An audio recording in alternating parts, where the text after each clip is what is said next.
Hello everyone, thank you for joining me today. My name is Austin Burkhard, and I'm the Dive Safety Officer and a Marine Archaeologist at the St. Augustine Lighthouse and Maritime Museum, and I am this week's expert for Ask the Expert series. Diving into the first question, how long can you work underwater? That is a common question that we get asked a lot.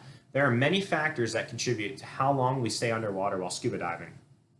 Depth is a major factor for us. The site that we are currently working on off St. Augustine is only in 20 feet of water.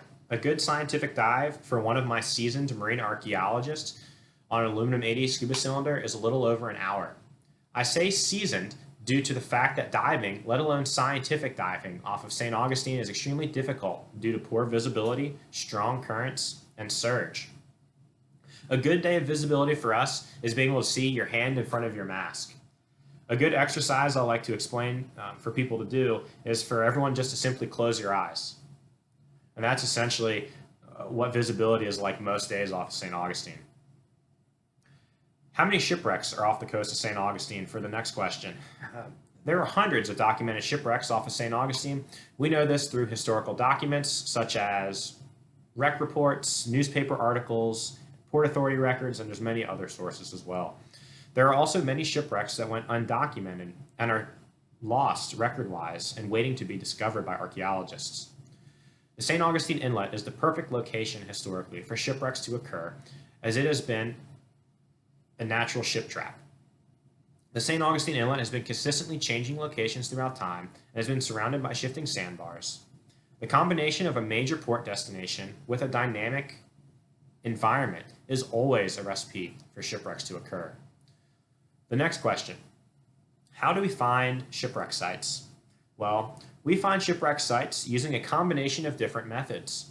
First, we want to look at the historical documents to attempt to determine locations that are likely to have shipwreck sites. We can then determine areas of high probability and begin to plan a geophysical survey. We then go out on a boat and typically use a tandem of a magnetometer and side-scan sonar. A side-scan sonar works by sending acoustic sound waves to the seafloor. The sound waves then bounce back to the sonar fish and create an image of the seafloor and any object sticking above. A magnetometer is a device that measures the Earth's magnetic field. Ferrous objects cause disruptions in the Earth's magnetic field, which can be seen within the magnetometer data. A magnetometer can detect ferrous objects both above and below the seafloor. Ferrous or iron material is present in varying quantities on shipwreck sites. The combination of both the side-scan sonar and the magnetometer allow archaeologists to pinpoint high-priority targets to dive that might be shipwreck sites. High-priority targets are then ground truth. Some are above the seafloor and others are buried. Buried targets require target testing that utilize manual probing and sometimes small text excavation units to help determine the identity of the target. While target diving, you typically find all sorts of interesting modern debris. Next question is a question I receive almost daily. What is the coolest and oldest thing I've ever found? My typical response is that I've been extremely grateful to have been a part of various projects throughout my young career that have allowed me to uncover multiple cannonballs, both iron and stone, historic and prehistoric ceramics, and the occasional leather shoe. My most interesting single artifact that I found while excavating was during my time at the University of West Florida while working on the 1559 Luna fleet. I was fortunate enough to uncover an olive jar sherd that had a fingerprint embedded into it. To me, this was absolutely fascinating and illustrated a direct connection to that individual of the past.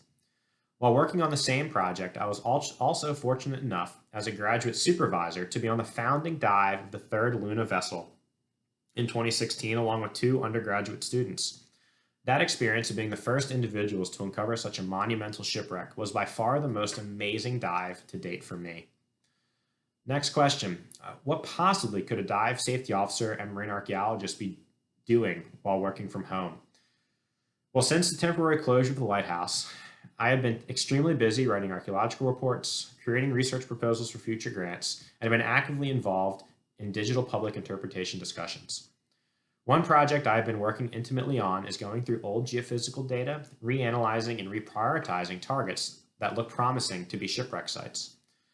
This will aid in future investigations as we continue our active research along our nation's first coast going into the future. One of the main goals of the Research Division is to share the full story of our nation's first coast. You can directly contribute in this goal through your assistance and support during this tough time. Thank you again for joining me today, and if there are any further questions, please feel free to reach out. Remember, #LoveYourLighthouse, stay safe, and I hope to see you all soon. Thank you. Bye.